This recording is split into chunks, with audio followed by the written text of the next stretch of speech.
two really kind of best-in-class marketers here, a brand marketer and a media performance marketer over here. So I thought we'd start out with Fernando. You know, you're a longtime marketer, Burger King, Activision, NotCo. So if you think about being a brand marketer and how you engage with partners as a brand marketer, how do you, what do you think about best practices in terms of how you engage through events like the Brand Innovator events throughout? I know you've been involved for probably 7 or 8 years with Brand Innovators since the start. So how do you think about engaging with your partners through an event like a Brand Innovator event? Hi everyone. Thanks Brand Innovators again for the invitation to join. It's a pleasure to be here. It has been 11 years now that first Brand Innovators that I joined was I think early 2013 in London. So it's almost 11 years. I'm aging myself here answering that question. But like, look, I mean, I'm a very curious person, so I am always like out and about and trying to see what's going on out there. I think that when it comes to events, most of the events, historically, most of the events have been like the big ones, more like agency, creative agency type of events, like Cannes evolved a lot, right? I mean, over the past 5-10 years. Or events that are about technology specifically, like South by or CES. I engaged at first with Brand Innovators and I continue to engage because I see it as a unique opportunity to meet like-minded people and like-minded marketeers. You know, there are not so many forums out there which are like bring so many marketing people together. You know, there are lots of marketing people. My mic is not great, right? Or can you hear well? Okay. There are like lots of marketing people in Cannes, but it's not a marketing event. You know, there are lots of marketing people at CES or South by, but it's not necessarily a marketing event. It just happens that's so big that you end up like getting lots of marketing people. So I go to South by, I go to Cannes, I try to go to CES when that's possible. And I try to see like what's out there, what people are doing, talk to other marketeers, talk to marketeers from different industries. You know, like it's very common that we are all so busy, right? I mean, that you tend to be just doing your own thing on your own company and applying the rules that you know from the company. So I always try to put myself in a position that I can learn from others and see how other people are doing things. So that's how I engage, basically.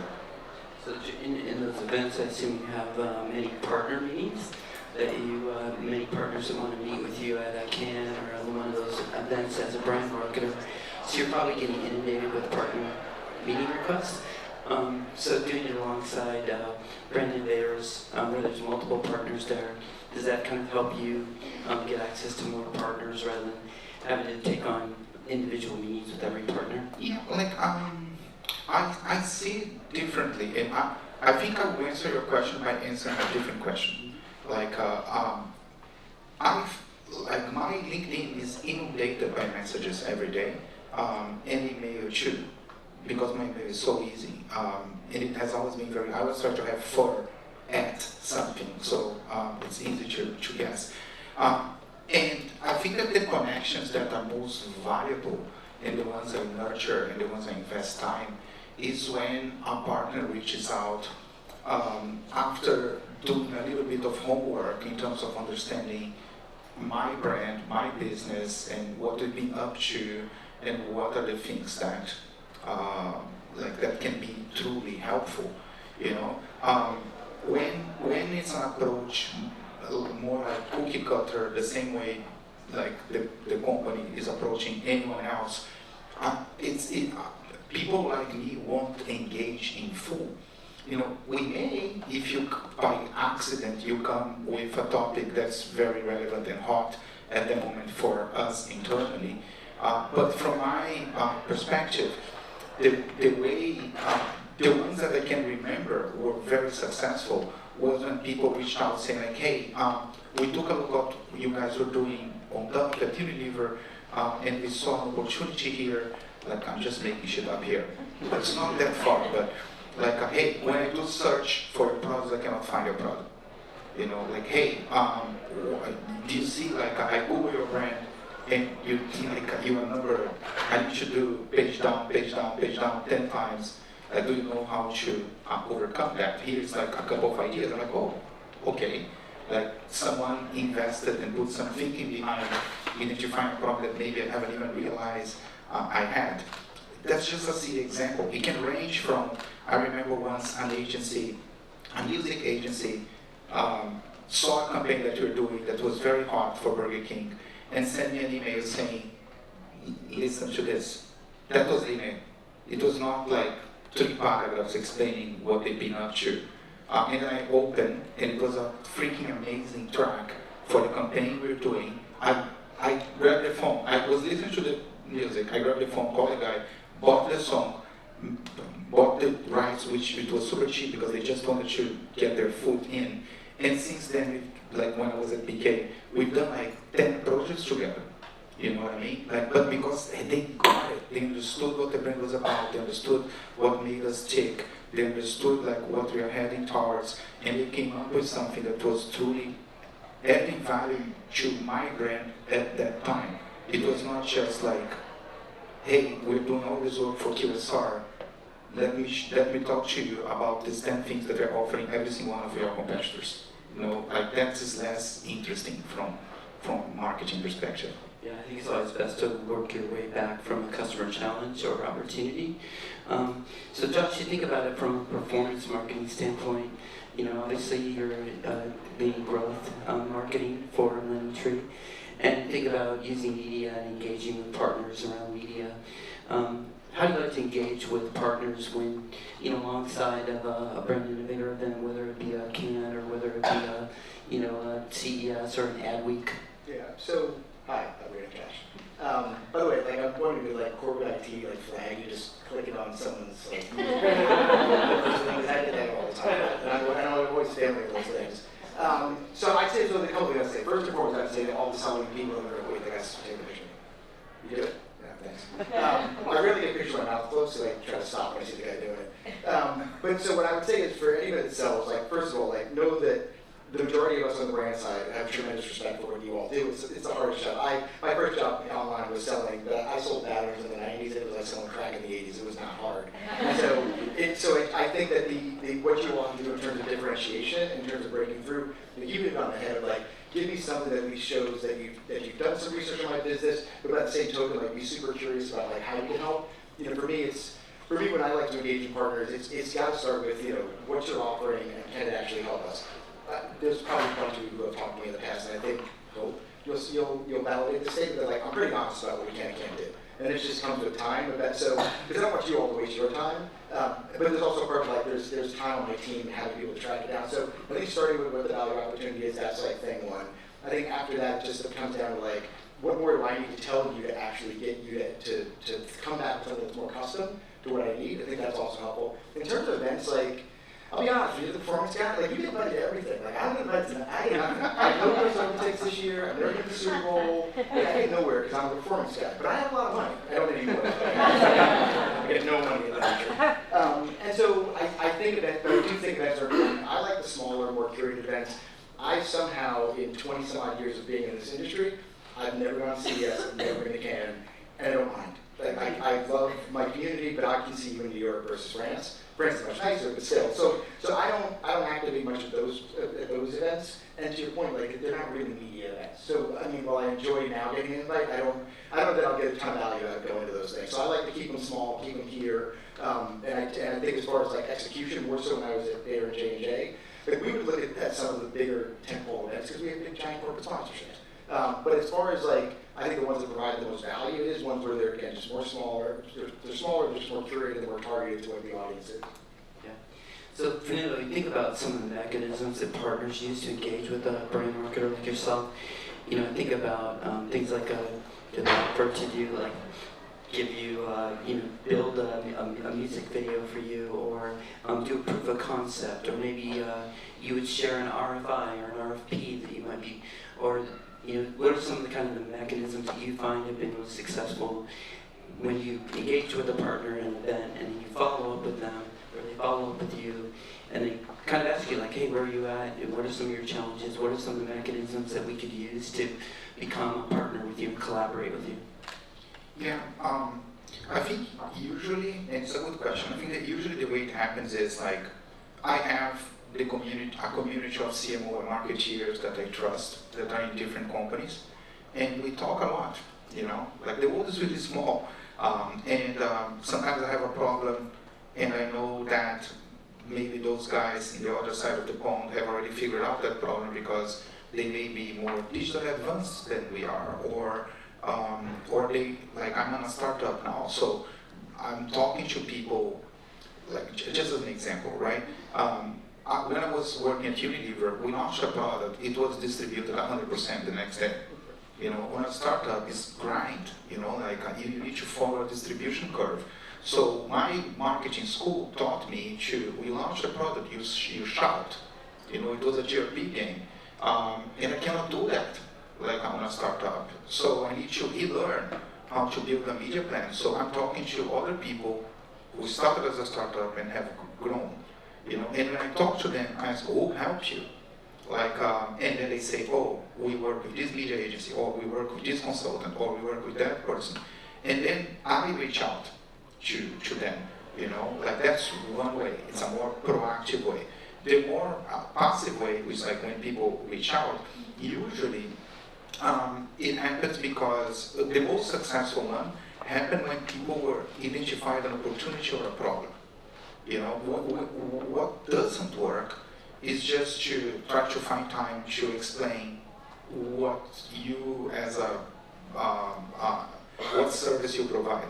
Because like it's humanly impossible to engage with everyone who reach out to you with that approach.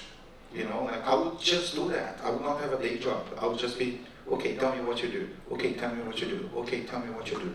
So it's more like, hey, so if I were sitting on the other side, I would be like, okay, who are the guys that you want to go after? Like, who is providing a similar service to these guys, or maybe there is no one. Okay, let's understand what's behind. You know, the closest I got to doing that type of work was when I was working like in partnerships for Activision Blizzard, that I need to chase brands and offer them something to partner, or even now at NotCo, I also have to chase brands to collaborate and do things together, whether it's a Shake Shack or Starbucks or this or that. So what I do is, okay, when I go after Joe Coffee, which is a real case, I will understand Joe Coffee inside and out. I will go to a bunch of restaurants from Joe Coffee, or coffee shops, not a restaurant. I will read everything that's on the website. I will read all the social media channels. And when I come with an approach, they'll be like, oh, these guys kind of know what like we've been up to. You know, it's not like, hey, we're NotCo and we do plant-based stuff using AI. Let me show you how our algorithm works. You know, I come with an LTO with mockup showing how it will look like on a Joe Coffee store. Like I come with, if I'm talking to McDonald's, I'll come showing a sandwich. Like I invite them to come to San Francisco to try the product because it's already developed. You know, like so I focus because we cannot do that for everyone, but I focus the approach and I try to impress the other side on how much we know about their brand and the potential needs that they may have. You know, if we go to Popeyes to sell an LTO, and the guy from Popeyes looks at you and says like, we don't do LTOs, it's like you're a waste of time. You know, so you better know what these guys have been up to, and I think the same applies to me as a customer, let's say. Yeah. Hey Josh, what are some of the mechanisms that you use when you engage with partners? Would it be you're looking for a partner to participate in an RFI, an RFP, maybe do an innovation project, someone who wants to collaborate with your brand. They could be a technology company, an agency. They could be providing advisory services, or maybe they're providing managed service offering or a SaaS solution. Yeah, well, a couple things. I mean, I think, well, first is like just by background history. So Lineage Tree is an in-house model. I did an in-house model at Bayer, and J&J is sort of a flavor of one. So I'm sort of more on the in-housing side, which just changed the dynamics of how we bring people together. So, but first and foremost for me, and I don't know if this is super helpful, but let me say because you asked me the question, is a big proponent of everybody in the room at the same time. Like I remember when I was working at J&J and managing some of our partnerships, I sent the email out, we're going to sit down and talk about the brand strategy, and I sent it to Google and Facebook and agencies and like 10 different partners, and every single one of them emailed me back and said, hey, you copied us on the wrong email. I go, no, I absolutely did not. I was like, you're all coming together, you're actually going to sit in the room together, because one, to your point, like, I don't have time to do this 5 times. My time's not that valuable, but I certainly don't want to do this 10 times. And secondly, like, you all just need to be in the same room. At the end, I'm still going to figure out who gets what money, so I don't care. Like, you're not going to be selling for each other, but I need you guys to hear the approach and hear what we're doing, hear what others are doing, so that you don't come and tell me the same thing. So that's just the way that I do it, and I think if you're on the side of trying to like come and figure out how I crack that client, that's not super helpful. But I do think, let me try to make it helpful. I think if you can push your clients to say, hey, include us in some of the bigger conversations, include one of the partners around so we can hear the broader strategy, like that's actually super helpful. Like to be clear, like clients suck. Like we're 1,000% the problem because we don't give people enough information. We let procurement drive things too much, and so therefore we get this like hodgepodge of things that sort of meet what we need. And again, your example of like, I mean, listen, I'm still going to sell $100 million worth of the lead if I don't put a banner on the internet. So like that's not going to change regardless. But I do think that we have to do a better job of helping partners understand how we make money and how we do business, so that you guys can actually come back with good, smart thinking. So I think a lot of it is around a lot of the question and answers. We're really focused on small groups of partners because we got weird ways that we measure stuff at Lending Tree. They're not weird; they're just specific to financial categories.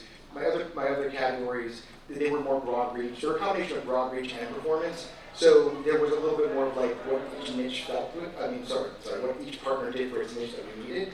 And I think in those ones, it was about us going to peers, going to colleagues, going to events like this and saying, hey, who's doing this kind of measurement? Like who's doing this kind of thing? Who are the people you guys are talking to? And then just bringing in a smaller group of people, because at some point you go over 3 and you can't make a decision after that. Everybody, no offense, at 4 or 5 you all sound the same, and it's not your fault. Like it's everybody's the biggest of something, and so I think it's on us to say like get to a smaller group of people so that you can actually make a quicker decision and sort of start dragging things along. That sounds great. It wasn't an insult. I'm not saying you all sound. Realize how bad that sounds. I'm sarcastic, not mean. Fernando, when you think about when you go and engage with partners through various events, who are some of the personas that you collaborate with? Because I think about, it's not just the marketer, but you have other C-suite folks that you collaborate with. So when you bring in a new partner, you're likely going to need IT, legal, procurement.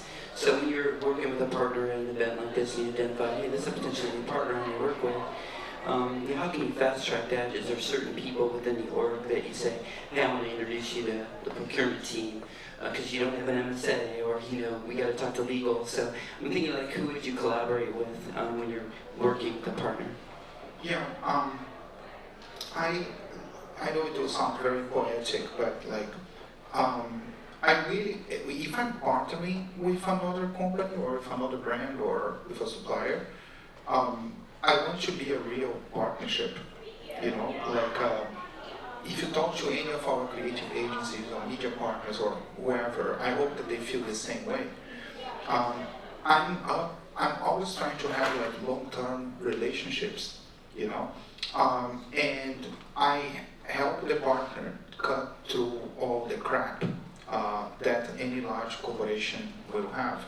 So I don't remember leaving a partner alone with procurement, for instance. And I can be incredibly pain in the ass of legal to get them into the system and this and that. Sometimes I work with someone small and you already have to convince them about the unreasonable payment terms that your company has.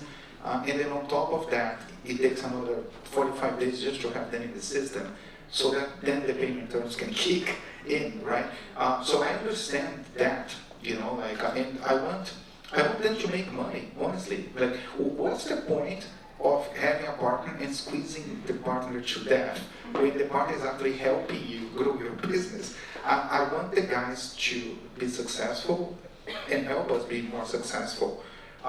So I get very involved, especially with the ones that are closer to marketing. On a startup, it's easier because it's like a handful of people and we work together, sit next to each other. So I don't have to schedule a meeting to talk to my legal person. She's there. I just say, hey, can you help me out on this thing? I need to get approved because we're squeezing the guys to deliver earlier. I cannot pay them later. Okay, let me see what I can do. So it's much more, it's a much more personal relationship. In Unilever Activision, it was different, and I had to intervene much more and shield my potential partners or partners from our own inefficiencies, because I agree that all clients suck. Going back to your point. Hey Josh, I know we used to, when I was at Coca-Cola, we had kind of like a 70-20-10. So we had like 10% of our marketing budget, right? That we would like say, hey, we're gonna throw this money at something crazy new idea. 20% might be innovation, and the 70% is tried and true marketing. So I'm thinking like when you engage with partners, are you looking for innovation, or are you looking for new ideas and collaborating with a new partner and finding them at, you know, an event like the brand innovators would go to? I kind of think that's a good place to start with a smaller vendor, but how do you think about that? Yeah. Like when you think about your marketing spend? Yeah, and so also I want to just jump on the answer that Fernando had given also. Like what I also found super helpful is, well, first of all, and again, some of this is not controlled by you all. Like we have to do a better job of partnering with procurement and legal and all those sorts of things that they're doing. So like when I had to go do the in-housing thing, like I had to get everybody on board, like HR, like yeah, we're gonna hire search people at a brand, at a consumer health company, but like that did so much work as we got through now. But what you guys can help with is somebody eventually has to know like what do they do, and if you think explaining to your parents is hard, what you do for a living, imagine explaining to a procurement person. It's way worse and even worse. So I am very childlike. And if you can't tell, but it's maturity is my strong suit. And so what I always ask the partners, like, give it to me like it's a 4-year-old, and just assume I'm forwarding it to a CEO. So just like don't let me do much work on it. I have to. But I share that advice because I think the more you can simplify what you do as a partner, it makes it a lot easier for me to say this is what they do for a living, this is why we need them. Because then I attach like, and so when you're trying to do X, like this is the partner that's going to help us do that. And I found just like it makes life so much easier getting through the legal procurement system. So that's just because you've got to sell that internally, so if the partner makes it easier for you to. Because they don't know, it's not their job. It's like, what's a DSPM? What does it do? And why is this one different than this one? This one's more expensive than that one. And to your point on like on fees and wanting people to make money, it's like I found that J&J, and then my short time at Omnicom, we make, how do you say this? I used to say like we drive poor decisions. I don't know if I said that right. But inadvertently, drive bad behaviors, that's what I used to say. Because we force MediaCom to give us a certain CPM, so therefore they preclude themselves or they exclude us from buying certain audiences and categories because it drives up the CPM. And then my performance sucks, you know what I do? Get mad at my agency. And that's just like the death cycle that's been in this industry for years. So I think it's the more you can help them understand why we're paying a premium, why this makes more sense, the more it sort of clicks and they sort of go along with it. In the end, like, you know, some of those departments have nothing to do with your final decision, but it helps them get through like what they have to think about. So without them having to truly think about it. So that's the other question. The other one was like the 70-20-10. A lot of smaller agencies could get involved in innovation as opposed to being like the kind of the pure play agency of record. They're going to play in the fringe. I mean, 10%. It used to be 10% was like multicultural, and that used to get cut. And then it's like that, and like I forget what else, like mobile maybe. But yeah, I mean, we all try to follow that 70-20-10. It never seems to work, but I do think that there is. I work in places where yes, the test budget doesn't exist, and I do think that's the best place to go with partners. It's, you know, depending on the company you're at, it's smaller, but I mean, I guess in the name of helping the audience, I think it's like that's probably what you're trying to tap into. And like how you can snap your wares into that is probably, because I've had a few partners come to me with an ass that's just way too big. Frankly, I had YouTube come with an ass that's like way too big. So it's not, don't think it's you all. I mean, there are just times where it's like, look, this is not something we've done before, and granted, like the economy's gotten way worse, but like it's just not a time to start testing these big new things at big numbers. So my guidance on pilots, I think has always been make it meaningful enough for it to matter, and pick a brand or a business unit that actually removes the needle on that you can then scale. Like don't pick our fourth or our 10th smallest product, because who cares if it moves the needle? It's going to move the needle. Pick something that's like sizable and don't create a business. Makes sense. So Fernando, I think when you were thinking about when you work with your various partners and you think about where they kind of fit, you know, you've got digital agencies, you've got global system integrators, business consulting firms that so kind of where they sit on the spectrum, that MarTech companies, ad tech companies. You have a brand marketer. How do you think about positioning them? If you're looking to provide advisory services, or provide you a solution, or provide you a managed service offering, it may differ depending on the partner you're working with. But I'm thinking like in terms of like how do you use those different kinds of consultants that you trust as a marketer? Because you have an agency of record, but you also might have a advisory firm that you're working with, McKinsey, Bain. Yeah, Accenture. I think it really depends on what is the objective and which area we are talking about, and what's the profile of your team, right? And how the company is structured. I know it's a very abstract answer, but for instance, let's say we need to recreate our tech stack from zero, okay, in a company. Like there are people on my team, on Activision at least, there were people on my team who were much better than I was in terms of performance marketing. You know what I mean? And so I would bring those guys to take much more of like a strong voice and leadership in terms of choosing those type of partners. If it were like around creative or media, I would probably be the best person to lead, and I would bring my team also to be part of that discussion. So it really depends. Like, it's a project that we need to organize ESG from the company from zero. I'm being very extreme here. I don't think anyone does that type of stuff. So maybe your company is weak in D&I and you don't have a chief D&I officer or chief diversity officer, then maybe you partner with someone external. So it really depends on what you are trying to solve, the structure of your company, and what level of expertise you have within your team, or the teams that that are partner with your team in terms of making those choices.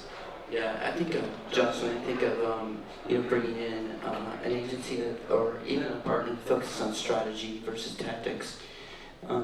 You're in-housing some of these functions at J&J or even at LendingTree. So how do you decide which partners you want to work with that are strategy partners versus maybe technology or solution partners? So, I'm going to say a couple. I'll ask the question sort of. But the one thing I always say is, if I never have to meet another BCG person again, I'll be very happy. Is there any from a consulting company in here? Like one of those you mentioned? Oh, good. Let's talk about it. So here's the thing. It's you get lots of big, large thinking, lots of big PowerPoints for something that inevitably your team has to do. So this is sort of my ending here, I guess. But I think for me, I like going to smaller partners who are just really super smart and super nerdy and know what they're doing versus any of the big consulting companies. And it's not that they're not smart. It's just that they're not in the weeds of these things. We were able. I don't need to keep going back to this example, but it was written up enough for it to go back to.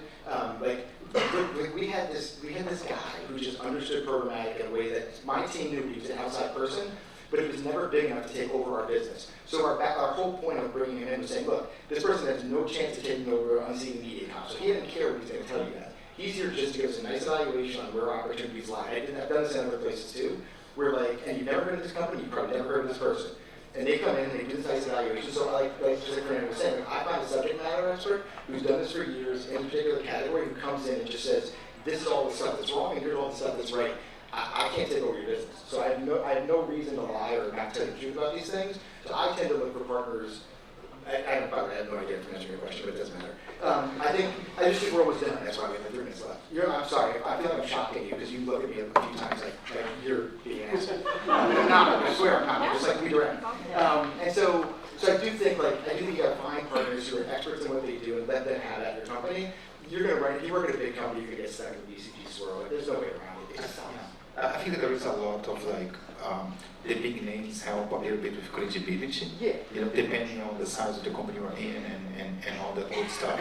But I've seen great strategic work coming from a consultant. Yeah. It's a one-person company, you know what I mean? And I also have seen some stuff surprisingly coming from larger consulting companies. But I don't have the point of comparison. Maybe someone, a smaller company would be able to do an even better job. I would only bring a big guy if they have clear, demonstrated expertise in your category on the specific topic that you're working on. The last time I worked with a large one was when we were launching loyalty for Burger King, and then we brought someone who kind of like have done mortgage for everyone. You know what I mean? And we thought it was an important one.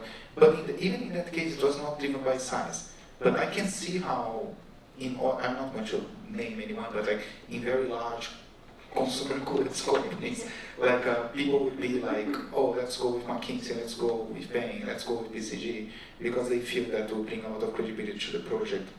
It's not even, they haven't even compared it to a small guy to see if you could get a better outcome for maybe less investment and maybe even faster than McKinsey and PowerPoint templates will give you. Yeah, I would say like just from the AWS perspective, we work with all the GSIs. We work with agency partners that are MarTech and EdTech partners, and usually, through our APN program, we can bring in a partner to a customer, do an introduction. So I think it's something to think about, like as part of your partner strategies. Think about, do I work with a cloud company? Do I work with, one of the large GSIs or one of the business consulting agencies? Because they may already have like executive relationships that you can leverage. So I think that's just kind of like a best practice that I've seen work pretty effectively, at least get you a seat at the table. All right, any Q&As and questions for Fernando and Josh?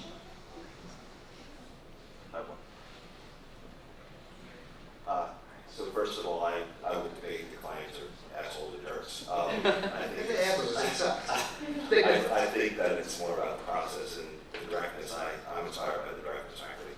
I'd like to add up with the consulting world. I've been on both sides in the sense of being at big agencies and holding companies and then smaller agencies and the Freemans of the world through the ranks. I've seen more times where we've gone in and taken a 100-page deck that the BCG created, and the client says, here's the 4 pages that matter. Then we did another deck. So I appreciate the directness. And yours wasn't the $250,000 deck? That was the deck that they made margin on, and we lost our ass. But we appreciate the directness, I would think, most of us, especially on the strategy creative side. My question is, when you say you would be open to smaller companies or smaller agencies and offerings, does that mean you're looking, when you say the idea, does that mean in our world a spec campaign or a spec idea brought to life, or is it a one-pager, get to the point, here's 3 things we do that we don't think you're doing? Thank you. I do think 99.9% of clients do suck, which is different than being an asshole. Just want to address that, because I think I suck, but I don't think I'm an asshole. So just clarify that. I think and look, I think it really depends. Like, I think it depends on. So I'll talk specifically about my case, right? My main creative agency is an independent agency, which is relatively small. It started with like 2-3 people. Today it has like 500 people in offices, like with a nice footprint in Latin America and in the US. I am very loyal to them when it comes to the top creative, and they're very loyal to me. We know each other for many, many years, and we work together. And I know that I'm a small client to them today, like I'm a startup. So I want them to make money. But most importantly, I want them to make fame. We always talk about fortune and fame. For them, both are important. And I will guarantee fame, fortune less so. But because I know that, I try to make everything super ultra effective. I avoid bullshit meetings. I avoid 10,000 rounds of stuff. Like, I avoid big meetings with account planning and all that stuff. I'm usually talking directly with the creative team on WhatsApp. And when they present ideas, many times there's not even a slide. There are many big agencies that reach out all the time, offering free work and this and that. And I usually pass. I prefer to not even engage. Now, if it's a smaller agency that has one field of expertise, so for instance, imagine a small agency that's focused on short videos for TikTok, Insta, whatever. I will talk to them. You know what I mean? And I will talk to them because I think that they could be even helpful in terms of challenging a little bit the way we're doing things on that channel. It's not the expertise of the AOR in that specific case. and they can even help us enhance an idea on that channel. You know what I mean? Like, so we do work, besides our AOR, we do work with some other smaller agencies. Sometimes a country doesn't have enough. I don't have much budget, but countries have even less budget than I have, and they prefer to work with a local agency, and I don't have someone on the network, or my network is too expensive for them. So we do have like a host of partners, and we are continuously looking for stuff. I prefer to discuss ideas, even without a slide. But I'm mindful that I think most of our clients might be different when it comes to that. Thank you. Sorry, long answer. That was great, thank you. Yeah. I don't really need a microphone unless I can repeat. I can be loud. Okay. Question for you, Josh. I'm pretty familiar in the work that I do with folks that are sort of performance-based growth marketing, and you mentioned earlier that the last year has been a weird economy for folks like you. We've seen that ourselves with a number of our clients who sit in your field, but I was curious. I read something at the beginning of the year, and I want to know sort of how true it is from the horse's mouth. You know, that a lot of planning and growth marketing strategies are becoming a lot more nimble and agile compared to what they were before. You know, you're not really planning a whole year up front and what you're going to spend. You're actually now looking at the world on a far more granular basis. And I mean, we've been seeing it from our clients, but I was just wondering if that's actually becoming more a rule than an exception. Yeah, and everyone almost done. I promise you that. But it's so. Yes, everybody's gotten more nimble. I mean, I think even back, you can speak to the RBI days, like even upfronts became like, hey, how about not so much? So yeah, everything's. I don't mean to be so quick about this one, but yes, I do think that things have gotten way more flexible, not only with us asking for terms, but also in how we're planning. Because also, like, again, my world right now is just it's so dependent on the economy. Don't get me wrong, I know everybody is, but we are way more dependent on the economy than anybody is, because the product you get from us is impacted by the interest rates. In addition to that, I always tell people that, look, there's a bunch of you in this room right now who don't need our services. You don't need to buy a home, you don't need new credit cards, you don't need a personal loan. So, like, you won't be there anyway. Even if you want to buy a new home, you might just sit out for a couple of months. So I think it's been very important for us to be very flexible with our budgets, to keep our commitments low, and to make sure that we have the right terms of being able to flip things when we need to. The short answer, I'm going to get Jared. We good? Perfect. All right,